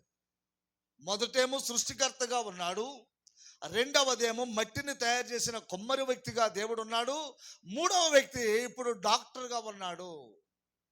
ఆ దేవుడు ఏం చేశాడు? ఇప్పుడు స్త్రీని చెయ్యాలంటే ఈ పురుషునిలో నుంచే స్త్రీని చెయ్యాలి. మీకు అర్థమవుతుందన్నమాట. ఇవన్నీ కూడా బైబిల్లో రాయబడింది. పురుషుల్లో నుంచి. అప్పుడు ఆదాముకి గాఢ నిద్ర కలుగు చేసి ఆపరేషన్ చేసినప్పుడు మత్తు ఇవ్వాలంటే ఆ మత్తు మందు కనిపెట్టిన వాళ్ళు కూడా దేవుని బిడ్డలే. అలాగే మత్తు ఇచ్చినట్టు ఆపరేషన్ చేసి ఆ యొక్క గాయాన్ని మళ్ళీ ఆయన తొడలోంచి తీశాడు, ఎక్కడి నుంచి తీశాడు? పూడ్చివేసి ఒక ఎముకను తీశాడు. ఆ ఎముకను దేవుడు ఏం చేశాడంటే స్త్రీగా చేశాడు. దేవునికి సమస్తమును సాధ్యమే. ఒక మనిషిలో నుంచి మట్టిని తీసుకుని మట్టిని మనిషిగా చేసి ఆ మనిషిని మళ్ళీలో నుంచి స్త్రీని బయటికి తీసుకొచ్చిన తర్వాత ఈ ముగ్గురు వరుసనే ఉండారు. దేవుడైన యెహోవా, రెండవది ఆదాము, మూడవది ఈమె పేరు అవ్వా. ఆమె పేరేంటండి? అవ్వ అని పెట్టారు. ఈ అవ్వమ్మ, ఆదాము, దేవుడు ముగ్గురు ఒకే రకంగా ఉన్నారు. అవయవాలు కరెక్ట్గా ఉన్నాయి. మనిషికి కావలసినటువంటి ఆ పార్ట్స్ అన్నీ కూడా సమానంగానే పెట్టాడు. కొన్ని జంతువులు ఉండి 4 కాళ్ళతో నడవటమే వాటి జంతువుకి ఉన్న విధానం. కొన్ని పక్షులు ఆకాశంలో ఎగురుతున్నాయని మీకు చెప్పాను. కొన్ని జంతువులకి, కొన్ని పక్షులకి కొన్ని అవయవాలు డివైడ్ చేశాడు. కానీ మనిషికి మాత్రము మీకు ఎలా 2 చేతులు, 2 కాళ్ళు, 2 చెవులు, 2 కళ్ళు ఎలా ఉన్నాయో అలాగే ఈ దేవుడైన యెహోవా ఆదాము నుంచి అవ్వమ్మకు కూడా అలాగే చేసిన తర్వాత అప్పుడు వీళ్ళిద్దరిని ఏమన్నాడు తెలుసా? మీరు ఫలించండి, ఆశీర్వదించండి, ఆశీర్వదిస్తున్నాను, మీరు ఫలించండి, అభివృద్ధి పొందండి, పిల్లలను కనండి, పిల్లలు కని భూమంతా నేను మీకు ఉచితంగా ఇచ్చాను. ఇదంతా ఉచితంగా ఇచ్చామా లేదా? ఇప్పుడు మనం అందరం ఉచితంగా ఉన్నామా లేదా? దీనికి డబ్బులు కట్టామా? డబ్బులు కట్టలేదు. బస్సు ఎక్కితే డబ్బులు కట్టాలి. ఒక ఆవిడ అంట మంగళవారం ఎక్కిందంట బస్సు. ఆవిడ పర్సు నిండా డబ్బులు ఉన్నాయి. కండక్టర్ గారు అందరి దగ్గరకు వచ్చారు. నేను పొద్దున్నే లేచి జోష్యత్వం చేసుకుంటానండి. నేను గడియలు తిథియలు చూస్తాను, నాకు శకునాలు కూడా చూస్తాను. ఇది లేకుండా ఈ గడియలో లేకపోతే ఈ యొక్క సమయంలో నేను దాటిపోను, నేను మంచి గడియలోనే ప్రయాణం చేస్తాను అని చెప్పేసి మంగళవారం బస్ ఎక్కిన తర్వాత అందరూ టికెట్ కొట్టంటే ఈవిడ మాత్రం టికెట్ తీసుకోవట్లేదు, బస్ టికెట్ తీసుకోవట్లేదు. అమ్మాయి, ఏంటమ్మా మీరు టికెట్ తీసుకోరండి? తీసుకోను. ఏం చేస్తా? ఏమంటుంది? తీసుకోరు. ఇప్పుడు మా పెద్దన్నయ్య చంద్రబాబు గారు, అమ్మా మా పెద్దన్నయ్య చంద్రబాబు గారు స్త్రీలకి చక్కగా ఉచిత బస్సు ఇచ్చారుగా. అసలు రోజు కొట్టుకోవటమేనండి ఆడవాళ్ళు. ఆ బస్సులో కొట్టుకోవడం, వీళ్ళు కొట్టుకుంటే పర్వాలే, కండక్టర్ని కొట్టే డ్రైవర్ని కొట్టే. ఎందుకని? కండక్టర్ని కొట్టి డ్రైవర్ని కొడితే ఇంక బస్సు ఎక్కడికి వెళ్తుంది? వాళ్ళు అన్నారు మేము ఇంక తాళం, నువ్వు కొంచెం అని. వీళ్ళు ఎవరికి వాళ్ళు బయటకు వెళ్ళిపోయి, ఏంట్రా అక్కడ బస్సు ఆగిందండి? అయ్యా వాళ్ళు కొట్టుకున్నారు, మమ్మల్ని కొడుతున్నారు అంటే ఈ కోపం ఆ కోపం ఎక్కువైపోతుందంట. ఏమండి, ఒక 10 నిమిషాలు ప్రయాణం చేయటానికి ఈ సీటు నాది, ఇదిగో ఇక్కడ నేను కర్చీప్ వేసాను, ఈ సీటు నాది, ఇక్కడ నేను టవల్ వేసాను, ఇక్కడ నేను సున్ని వేసాను. మీరు అంతా ఆడవాళ్లే కదా. పాపం ఆయన కంగారు పడిపోతున్నాడు. ఆయన అక్కడ చంద్రబాబు గారు, ఏంట్రా ఈ ఉచితంగా ఇస్తే ఆయన పక్క నవ్వుకుంటున్నాడు, వీళ్ళందరూ భలే కొట్టుకుంటున్నారు. ఆయన ఉచితంగా ఇచ్చాడు, మీకు బస్ ఎక్కమని ఆంధ్రప్రదేశ్ అంతా తిరిగే అవకాశం ఇచ్చారు.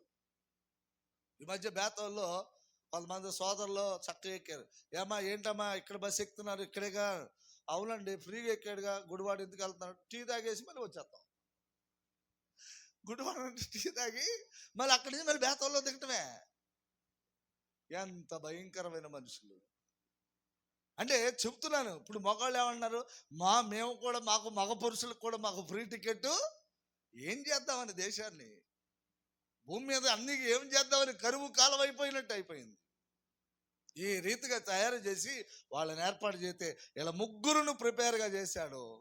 చాలా చక్కగా ఉన్నారు. పిల్లల్ని కనండి, భూమిని నింపండి, హ్యాపీగా ఉండండి, మీరు ఇష్టం వచ్చినట్టుగా మీరు సంతోషంగా జీవించండి అని అన్నాడు దేవుడు. వాళ్ళిద్దరిని ఆశీర్వదించాడు, అవ్వమ్మని ఆదామని అని చెప్పేసి వెళ్ళిపోయారు. పరలోకములకు ఎక్కి వెళ్తున్నాడు. వీళ్ళతో ఆయన కనెక్షన్ ఉంది. సరే, పని అయిపోయిన తర్వాత ఏమన్నాడు తెలుసా? ఇదిగో మీరు ఈ తోటలో మీరు యథేచ్ఛగా బ్రతకాలి, ఈ భూమి అంతా మీకు డాక్యుమెంట్గా నేను రాస్తున్నాను, ఇదంతా మీదే, మీరు మీ పిల్లలు అనుభవించాలి, మీరు మీ కుటుంబంతో సంతోషంగా ఉండాలి, మీరు మీ పిల్లలంతా కూడా యావదాస్తిగా జీవించాలి, అనుభవించాలి. మనం గాలిని ఎలా అనుభవిస్తున్నామో, కానీ నేను అప్పుడప్పుడు అనుకుంటాను, దేవుడు పంచభూతాలు గనక మనిషికి ఇచ్చినట్లయితే గాలిని బంధించి కొద్దిగా మనకి ఇచ్చేవాళ్ళు, అప్పటికి చచ్చిపోయేవాళ్ళం. మరి కొంచెం గాలి ఇచ్చేవాళ్ళు మన వాళ్ళు. లేదు, గ్యాస్ ఇచ్చినట్టు కొద్దిగా. ఇప్పుడు మొన్నటి దాకా ఏంది, ఇప్పుడు తగ్గించేసాడంట. 12 కేజీలు 5 కేజీలే గ్యాస్ అంట. ఆలోచించండి, నమ్మలారా. మొన్నటి దాకా 14 కేజీలు గ్యాస్ ఇచ్చారు, ఇప్పుడు 5 కేజీలే. ఎన్ని రోజులు ఉంటాం? 5 రోజులకే. ఈ దేవుడు మనిషి కూడా ఇంతటి సృష్టి అంతకు అధికారం ఇచ్చేసినట్లయితే ఈ గాలిని కూడా బంధించేసేవాడే. బంధించేసి కొద్దిగా ఇస్తే మనం అందరం ఎప్పుడో చచ్చిపోయాం. కానీ దేవుని స్వాధీనంలోనే ఉంటే ఇవన్నీ. అప్పుడు వీళ్ళతో చెప్పాడు, ఈ తోటలో అన్ని ఫలములు తినొచ్చు, తోట మధ్యలో ఫలం మాత్రం మీరు తినొద్దు. ఎందుకు తినొద్దు అంటే, అది తిన్నారంటే మీరు చచ్చిపోతారు, అసలు మరణం అనేది మీకు తెలియదు, దాని జోలికి వెళ్ళబాకండి అని చెప్పాడు. మనకి ఏదైతే చెప్పామో దాన్ని చేయటం అలవాటు. మనం ఏదైతే చెప్పామో దాన్ని చేయటం అలవాటు. ఇప్పుడు కరెంటు చూడముచ్చటగా తెల్లగా మల్లెపువ్వులాగా ఉందని చెప్పి దాన్ని ముద్దెట్టుకున్నట్టు ఉంటుంది. కాబట్టి కరెంటు బాగుందని చెప్పేసి దాని దగ్గరికి వెళ్ళి అలా పట్టుకుంటే ఎట్లా ఉంటుంది? దాని జోలికి వెళ్ళొద్దు అన్నాడు దేవుడు. అదే చెప్పాడు, మీరు ఈ తోట ఫలంలో ఏదైనా తినవచ్చు అంటే. అక్కడ జరిగిన విషయం ఏంటంటే, వీళ్ళకి అదే అనుమానం పట్టింది. అన్నీ తినమన్నాడు కానీ అది ఒక్కటే తినొద్దు. అన్నీ తినమన్నాడు కానీ అది ఒకటే తినొద్దని రాత్రి పగళ్ళు అనుమానం పట్టేసింది. ఒకరోజు ఆలోచన చేసి అన్ని పండ్లు తిన్న తర్వాత టేస్ట్ చూసిన తర్వాత అన్ని పళ్ళు టేస్ట్ చేసిన తర్వాత ఆ తోట మధ్యలో ఉన్న ఫలము దగ్గరికి వెళ్ళి ఆలోచన చేస్తా ఉంటే అక్కడికి సర్పము ఒకటి ఆ చెట్టు మీద ఉంది. పూర్వకాలం సర్పం అంటే ఏంటి? పాము. ఇంగ్లీష్లో దాన్ని స్నేక్ అంటారు, కోబ్రా అంటారు, కింగ్ కోబ్రా కూడా అంటారు. చిన్న బురద పాము నుంచి పెద్ద పాములు ఉన్నాయి, అనకొండ వరకు ఉన్నాయి. ఏమండి? అనకొండ వరకు ఉన్నాయి. అయితే విషయం ఏంటంటే ఈ సర్పం దగ్గరికి వచ్చి ఇలా చూస్తుంటే ఒక మాట అంది అవ్వమ్మ, అంది, దేవుడు అన్ని ఫలాలు తినమన్నాడు, అన్ని ఫలాలు రుచి చూసాం, అన్ని ఫలాలు టేస్ట్ బాగానే ఉన్నాయి, కానీ ఈ తోట చెట్టులో ఉన్న ఫలము తినొద్దన్నాడు. అసలు అది తింటే ఎంత బాగుంటుందో అని ట్రై చేస్తున్నానని ఈ అవ్వమ్మ గారు అంటే అక్కడ ఈ సర్పము అంటే పాము మాట్లాడింది. ఏం మాట్లాడింది?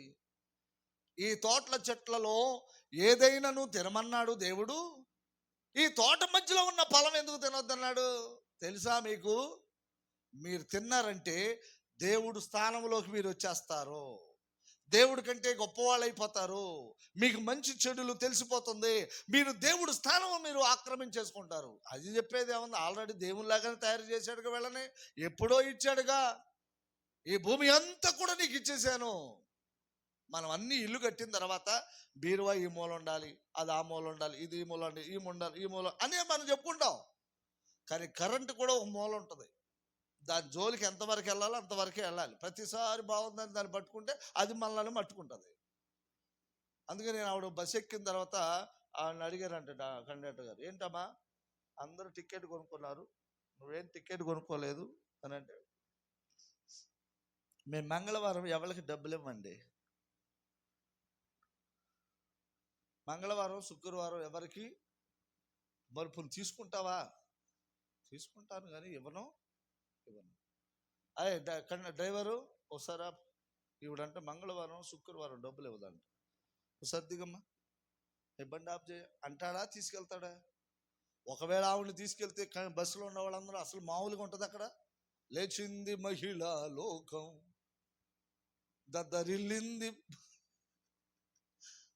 దద్దరిల్లింది ఆర్టీసీ బస్సులు, అక్కడ పెద్ద ఆర్భాటం వచ్చేస్తుంది. అందుకనే దిగమ్మా, నువ్వు మంగళవారం శుక్రవారం మాత్రం ఎప్పుడు బస్సు ఎక్కబాక.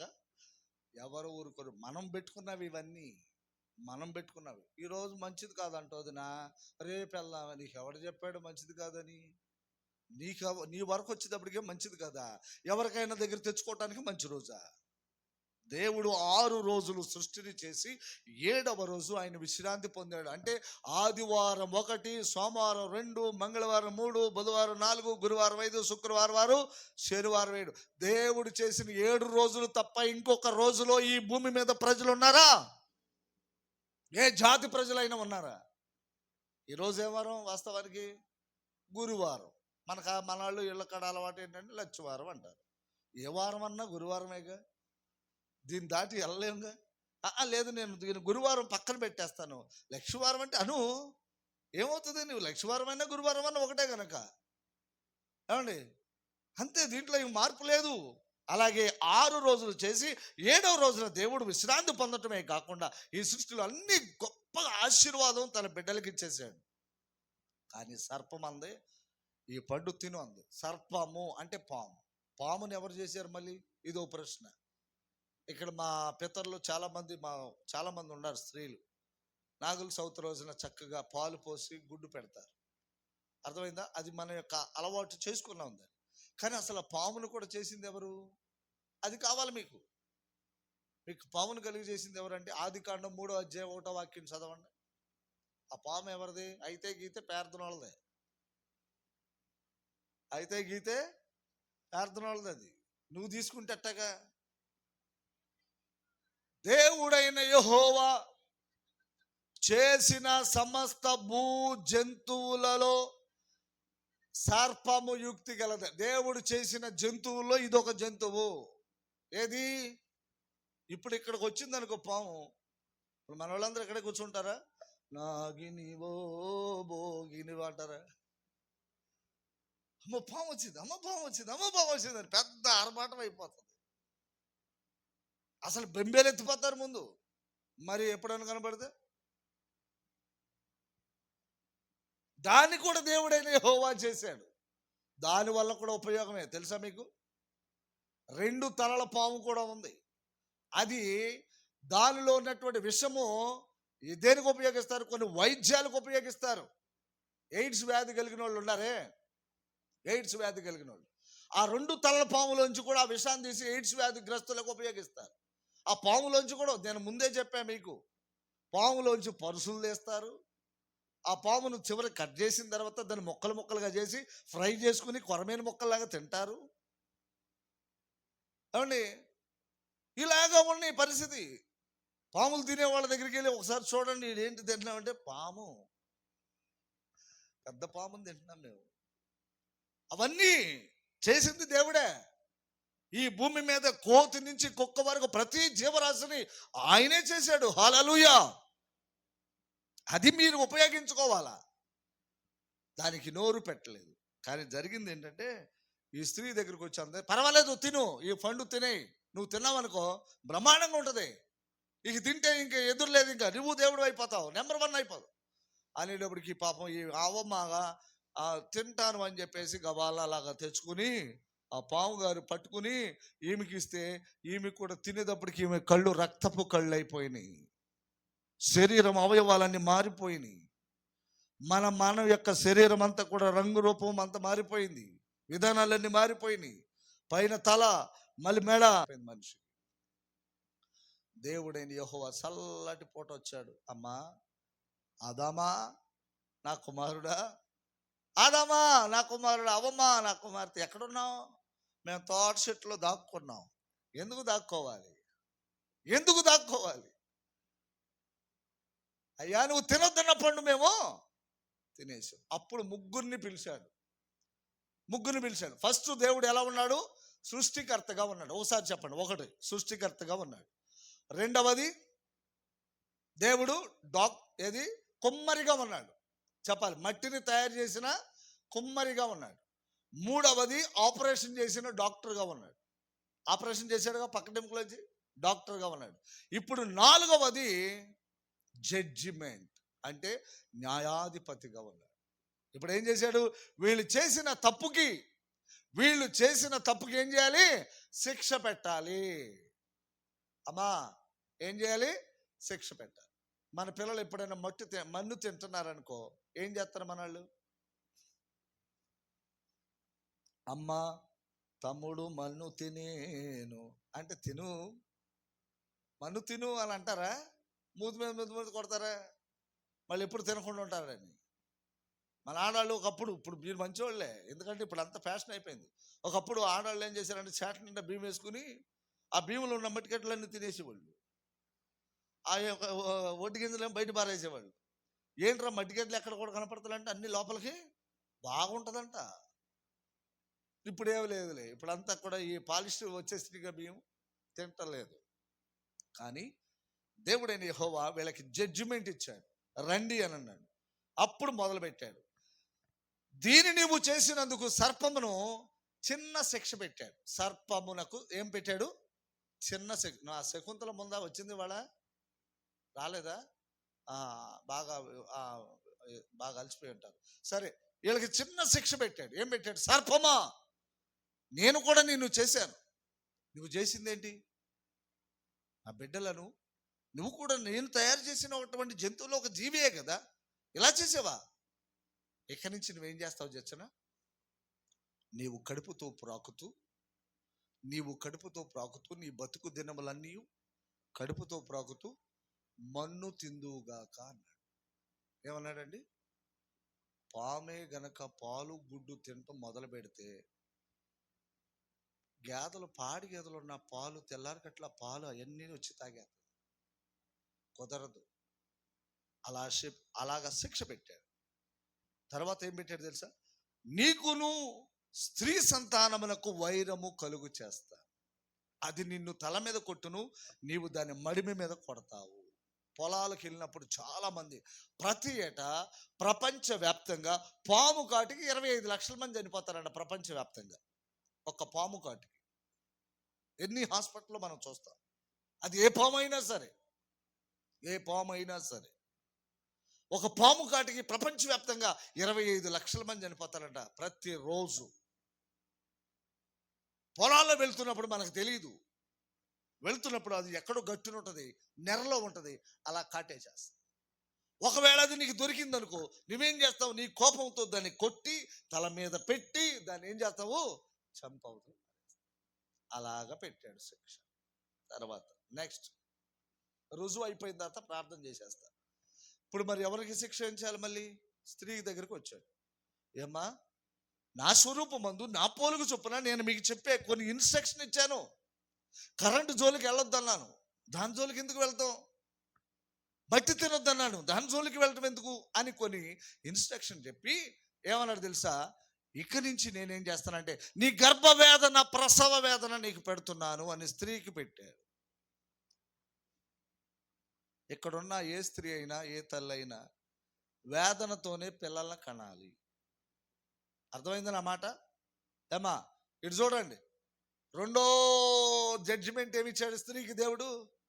రెండో జడ్జిమెంట్ స్త్రీకి ఏమిచ్చాడు? నీకు ఒక గర్భఫలం వస్తుంది. ఆ గర్భఫలం వచ్చిన తర్వాత 9 మాసాలు 10 మాసాలు అయిపోయిన తర్వాత నువ్వు వేదనతో పిల్లలను కంటావు. ఇక్కడ ఏ స్త్రీ అయినా సరే, అది ఏ అమెరికా అయినా, ఉత్తర దేశం అయినా, దక్షిణ దేశం అయినా, ఏ స్త్రీ అయినా సరే వేదనతోనే పిల్లలను కనాల్సిందే. ఆ శిక్ష ఎప్పుడో పెట్టినటువంటి జడ్జిమెంట్ అది ఇప్పటికీ ఉంది. ఎప్పుడో పెట్టినటువంటి సర్పమునకు ఇప్పుడు భూమి మీద పాకాల్సిందే. అప్పుడు పెట్టిన జడ్జిమెంట్ ఇప్పటికీ ఉంది. అది రుజువా కాదా? చెప్పాలి, రుజువా కాదా? రుజువే. నెక్స్ట్ మూడో వ్యక్తి దగ్గరికి వచ్చాడు. నా పోలిక చొప్పున నా స్వరూపమందు నిన్ను చేస్తే నీ భార్య మాట విని తినవద్దన్న ఈ ఫలమును నువ్వు తిన్నావు గనక నీ నిమిత్తమును నేలను నేను శపించాను అని చెప్పి, అప్పుడు దాకా పచ్చగా ఉన్నటువంటి ఆ ఏదేను తోట, ఈ సృష్టి అంతా కూడా రెప్పపాట్లు, గచ్చపొదలు, ముళ్ళ పొదలు, పల్లేరు మొక్కలు, ఈత ముళ్ళు, రకరకాలైనటువంటి ముళ్ళతో నింపబడిపోయింది. ముళ్ళతో నింపబడిపోయింది. తర్వాత దేవుని కోపం అంతా కూడా బాధపడి చివరికి మరణ శాసనం పెట్టేటప్పుడు ఏమన్నాడు తెలుసా? నేను నిన్ను మట్టితో చేశాను, నీ మీద ఎంతో ఆశపడి మట్టిని మనిషిగా చేశాను, మహిమ శరీరాన్ని నీకు, మహిమ ఆత్మను నీకు పెట్టాను, కానీ నా మాట వినలేదు గనక నీవు మళ్ళీ మట్టి నుంచి తీయబడ్డావు గనక తిరిగి మన్నైపోదు అని. అక్కడ మరణ శాసనము ప్రారంభమైంది. ఎక్కడ మరణ శాసనము? సృష్టిలో మనిషికి మరణం ఇచ్చాడు. ఈ సృష్టిలో మనిషికి మరణం ఇచ్చాడు. అక్కడ నుంచి ఏ వ్యక్తి అయినా సరే ఖచ్చితంగా చనిపోవాల్సిందే. మనకు ఏదో రోజు డేట్ పెడతాడు ఆయన. పెట్టిన తర్వాత ఆ డేట్ వరకు ప్రయాణం చేస్తానే ఉంటాం. అటు తిరుగుతాం, ఇటు తిరుగుతాం, దేశాలన్నీ తిరిగి వస్తాం. కానీ ఆ టైం అయిపోయిన తర్వాత దేవుడు పిలుస్తాడు, వచ్చేయి అని అంటాం. ఎక్కడ వదిలిపెట్టేసి వెళ్ళిపోతాం. సృష్టికర్త చేసినటువంటి ఈ సృష్టిలో అద్భుతమైనటువంటి విధానం. అలాగా ఆదాము నుంచి మరణం నేటికి ఏలుబడి చేస్తూనే ఉంది. మరణించని వారు ఎవరైనా ఉన్నారా? భూమి మీద మరణం లేకుండా బ్రతికే వాళ్ళు ఎవరైనా ఉన్నారా? ఎవరూ లేరు. కానీ చెట్లు ఫలములలో మరణము లేకుండా ఇవాళకి బ్రతికే ఒకే ఒక చెట్టు ఉంది. ఏంటో చెప్పనా? ఒలీవ చెట్టు. దానికి మరణమే లేదు. ఆ మహాదేవుడు అలా ఇచ్చాడు దాన్ని. అక్కడ నుంచి మరణ శాసనం ప్రారంభమైంది. అంటే జడ్జిమెంట్ లాగా ఉన్నాడు. జడ్జిమెంట్, తీర్పు అక్కడ ప్రారంభమైంది. ఇప్పుడు చెప్పండి, ఇప్పుడు మీకు ఏమర్థమైంది? దీన్ని బట్టి మనం ఆలోచన చేస్తే సృష్టికర్త ఒక్కడే, ఈ సృష్టి అంతా చేసింది కూడా ఒక్కడే, సమస్త మానవుడానికి ఆధారభూతుడు ఒక్కడే. ఆయనే జగద్రక్షకుడు, ప్రభు అయిన దేవుడు. ఆ తర్వాత ఏం చేశాడంటే, నా బిడ్డలు ఈ రీతిగా మరణం అయిపోయారు గనక మళ్ళీ నా బిడ్డల మీద ఉన్న శాపము, నా బిడ్డల మీద ఉన్న పాపము, వారి మీద తరతరాలు ఏడుబలు చేస్తున్నటువంటి కీడు అంత తొలగిపోవాలని దేవుడే దైవ కుమారుడుగా ఈ లోకానికి వచ్చి యేసు ప్రభువు లాగా బ్రతికి భూమి మీద జన్మించి కన్య గర్భమందు జన్మించి 33.5 సంవత్సరాలు బ్రతికి మనందరి కొరకు నీకు నాకు విడుదల కలగటానికి దేవుడు ఆ సిలువ మీద తన ప్రాణమును అర్పించాడు. దేవుడుకున్న పాత్ర ఆయన మారిపోలేదు. యెహోవా దేవుడు, నాకు ముసలి వయసు వచ్చేసిందిగా, ఇక నా వల్ల కాటలేదులే, ఇంకొక దేవుడు రావచ్చు కానీ ఎవరిని ప్రోత్సహించలేదు, పెట్టలేదు. దేవుడు దేవుడుగానే ఉన్నాడు. మొదటి మనం ఆది యందు వాక్యము ఆది యందు దేవుడు భూమి ఆకాశములు సృజించాను. రెండవది యోహాను సువార్త మొదటి వాక్యములో ఆది యందు వాక్యము ఉండెను, వాక్యము దేవుని యొద్ద ఉండెను, వాక్యము దేవుడై ఉండెను. ప్రకటన గ్రంథము 22:13 ఒక మాట ఉంటాడు, ఆదియు అంతమునై ఉన్నాను, మొదటి వాడను నేనే, కడపటి వాడను నేనే, యుగయుములకు మీకే నేను దేవుడై ఉన్నాను. చప్పట్లు కొట్టి దేవుని స్తోత్రం చెప్పండి. దీన్ని బట్టి మనకేంటంటే, ఈ లోకానికి కూడా మనిషికి మరణం అనేది ముగింపు ఎలా ఉందో, ఒకరోజు ఈ సృష్టికి కూడా ముగింపు ఉంది. ఇక ఎక్కడుండో మనం, ఇక ఎల్లకాలం ఇక్కడే ఉంటాం మనం. ఇప్పటికే మన వాళ్ళు పితరులందరూ వెళ్ళిపోయారు, ఇంకా వాళ్ళు వెళ్ళిపోయారు, తర్వాత మనం కూడా నెక్స్ట్ ఆ ప్రాంతంలో వెళ్ళిపోతాం. కానీ దేవుడు కూడా ఈ సృష్టి అంతటను కూడా క్లీనింగ్ చేసేస్తాడు. పొద్దున్నే లేచినప్పుడు స్త్రీలు ఏం చేస్తారు, వాకిలు ఊడుస్తారు. అట్లాగే సృష్టి కూడా ముగింపు అనేది ఒకటి ఉంటుంది. ఇది అయిపోయిన తర్వాత మనందరినీ దేవుడు వచ్చి పిలుస్తాడు. మధ్యాకాశంలో కేక వేయంగానే అందరూ రెప్పపాట్లో వెళ్ళిపోతాం. ఆ 7 లేకపోతే 1000 సంవత్సరాలు అయిపోయిన తర్వాత మళ్ళీ దేవుడు ఏం చేస్తాడంటే, యుద్ధ భేరీ మోగుతుంది. ఇదంతా అయిపోయిన తర్వాత దేవుడు మళ్ళీ క్రొత్త భూమిని, క్రొత్త ఆకాశమును సృష్టిస్తాడు. మళ్ళీ మనం ఏం చూస్తామో, క్రొత్త ఆకాశమును, క్రొత్త భూమిని చూస్తాం. ఆ భూమి మీద ఇక మరణం ఉండదు, ఏడుపు ఉండదు, దుఃఖం ఉండదు. యుగాలు దేవునితో పాటు ఉంటాం. ఈరోజు మీరు కనపడకోకుండానే ఆ దేవుణ్ణి స్తుతించారే, రేపు ఆ రోజు ప్రత్యక్షంగా ఆ దేవుణ్ణి చూస్తాం, ఆయన రాకల్లో చూస్తాం. ఇది ఈ సృష్టి యొక్క రహస్యం. అమ్మలారా, ఒక్కసారి మీరందరూ కూడా చేతులెట్టి దేవునికి స్తోత్రం చెప్పండి. చివరిగా నేను ముగించే మాట ఒకటే చెప్తాను. అవకాశం లేని వాళ్ళు కొంతమంది, అవకాశం ఉన్నా దేవుని గురించి తెలుసుకోలేని వాళ్ళు కొంతమంది, అవకాశం ఉన్నా కూడా దేవుని దగ్గరికి రాలేని వాళ్ళు మరి కొంతమంది. దీంట్లో మీరు ఒక్కటే గమనించండి, భూమి మీద పోలీసు వాళ్ళు ఉన్నారు, కోర్టులు ఉన్నాయి, జైళ్ళు ఉన్నాయి. ప్రపంచవ్యాప్తంగా కొన్ని వందల జైళ్ళు ఉన్నాయి. ఆ జైళ్ళలో స్త్రీలు, పురుషులు, యవనస్తులు జైళ్ళలో మగ్గుతున్నారు. తెలుసా మీకు? మినిస్టర్లు కూడా ఉన్నారు, ముఖ్యమంత్రులు కూడా జైల్లో మగ్గుతున్నారు. వాళ్ళు చేసిన నేరాలు, ఘోరాలు అలాంటివి మన చుట్టూరు ఉన్నాయి. నువ్వు బందర్ వెళ్ళినా, రాజమండ్రి వెళ్ళినా, విజయవాడ వెళ్ళినా కేంద్ర కర్మాగారం అని ఉంటుంది. వాళ్ళకి బయట ప్రపంచంతో పని లేదు. వాళ్ళ పిల్లలు ఏం చేస్తున్నారో, అల్లుడు ఏం చేస్తున్నాడో, కూతురు ఏం చేస్తున్నాడో, రాత్రింబగళ్ళు దుఃఖంతోనే ఉంటారు. ఆ జైలు వాళ్ళు చేసిన నేరమును బట్టి ఆ శిక్ష అట్లా జరిగింది. దేవుడు కూడా శిక్ష పెట్టాడు. అట్లాగే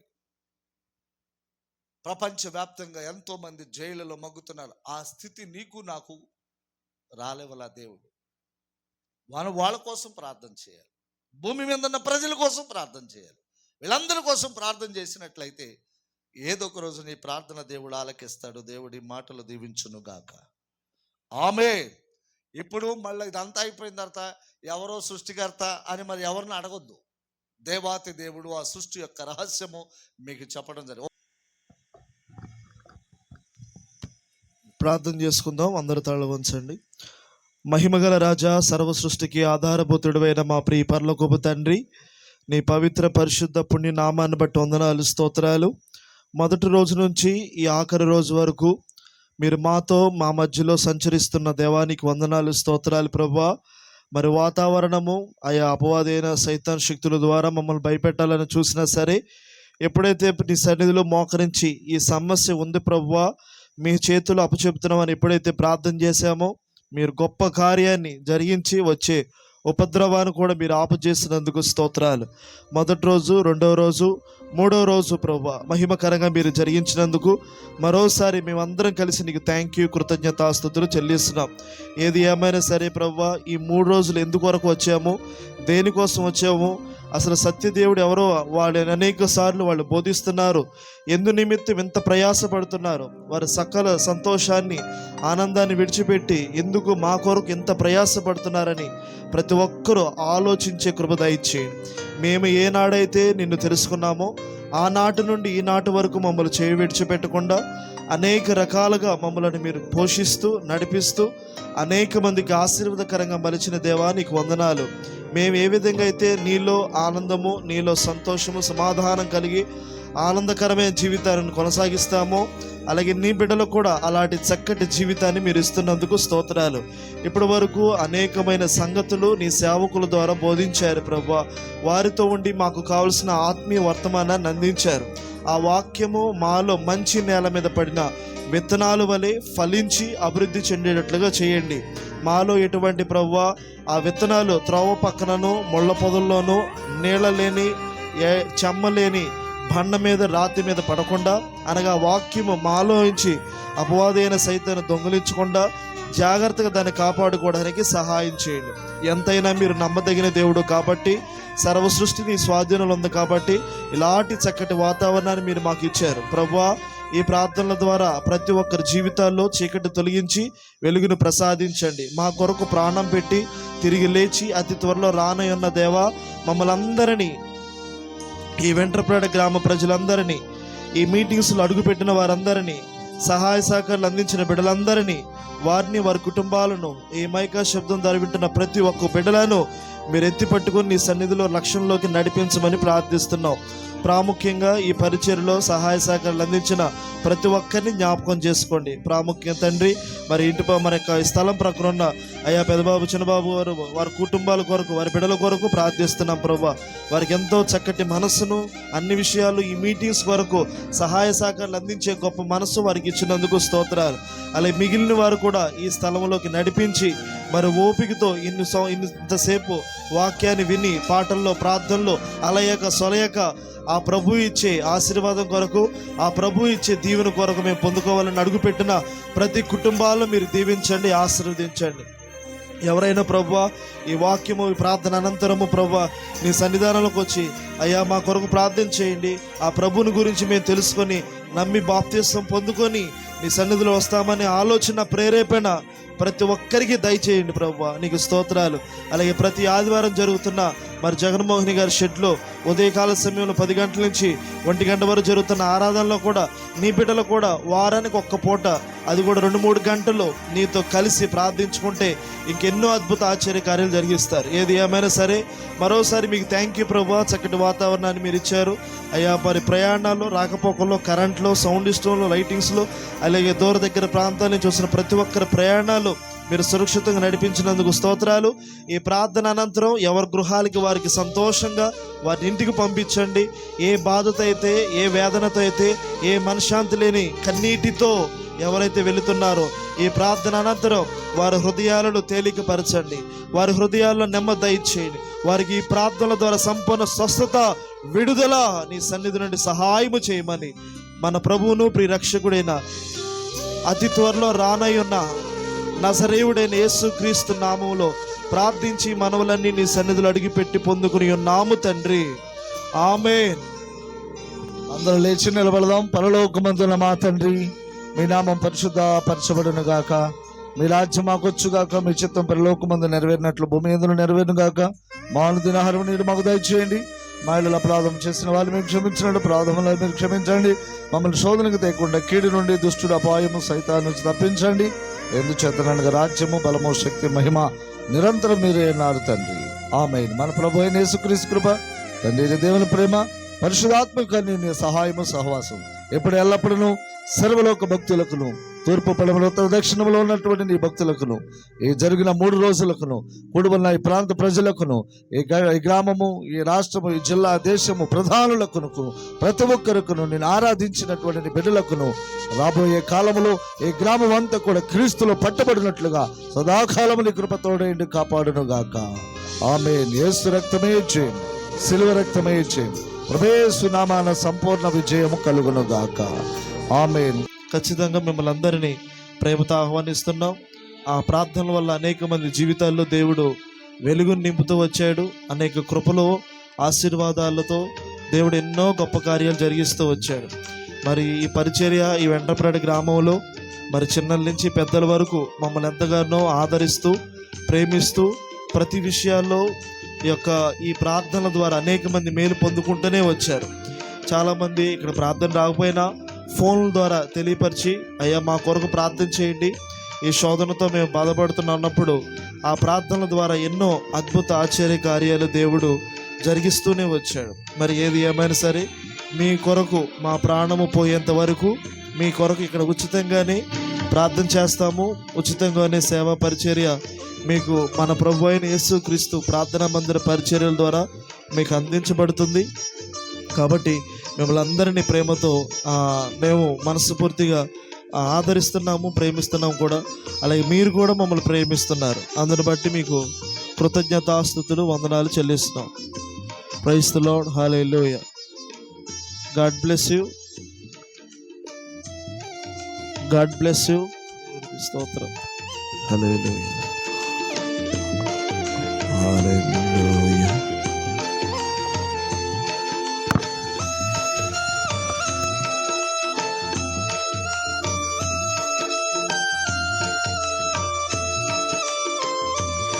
Praise the Lord. స్తోత్రం.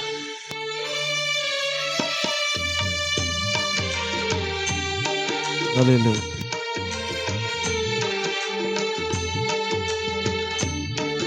వెళ్ళండి.